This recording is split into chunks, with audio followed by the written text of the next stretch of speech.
Hey, it's Dasu, your K-content guide.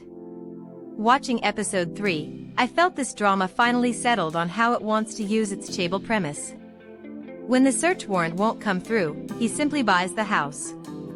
Episode 3 opens as Jin Isu greets his new team leader.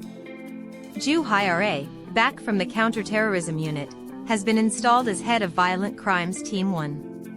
Watching him fight to hold a poker face while it collapses over and over is genuinely fun. I think running this pairing as workplace hierarchy comedy rather than romance is this season's best decision. The case starts with a report from a middle school student, Park Aeon.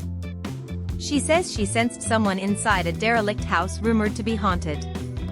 Team 1 goes out to the property and begins working through the interior. I think choosing a neighborhood haunted house as the follow-up to a bombing spree was a surprisingly good change of pace. But mid-search they are ambushed and both end up tied to chairs. Fire starts spreading through the house, and Jin Isu worries about Ju Hyra before himself. The two barely make it out before the place comes down. I felt this moment, where the chain of command briefly disappears under threat, is the fuel that will drive their relationship forward.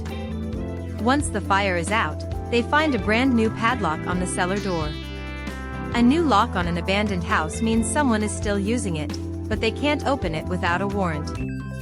So Jin Isu phones an estate agent and simply buys the place. I think that single phone call sums up this series' identity more precisely than anything else. I bought this house, you see. He smashes the padlock with a hammer, goes down, and 5 bodies are found in the cellar.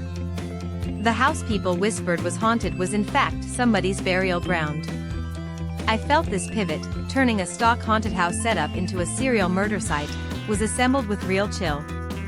As the investigation proceeds, it becomes clear this was not one person's work. The existence of Yu Tae-gwang, a professional killer working on commission, surfaces.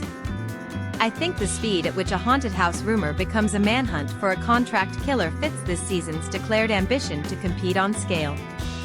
Let me lay out the cast. An Bo-hyun plays Jin Isu, and Young Eun-chae plays Ju Hyra, now leading Violent Crimes Team 1. Lee Hak-ju appears in a special role as Yu Tae-gwang, the killer at the center of this case, and Park So-ai plays Park Aeon, the student whose report starts everything. I think Lee Hak-ju changes the temperature of the entire episode despite limited screen time. What I watched most closely this episode is the gap between how these two investigate. Ju Hyra works through procedure and principle, while Jin Isu spends money exactly where procedure stalls.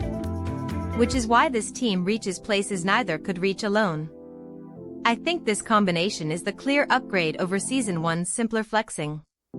Episode 3 of Flex X Cop Season 2 slipped to 5.1% nationwide, a third straight decline and a series low. If I had to name a weakness, its same-slot rival is strong enough that the show keeps losing the buzz war, but I think this episode's craft and its ratings are moving separately. The skill in flipping a haunted house rumor into serial murder was clearly intact. Dasu's rating, 4.1/5.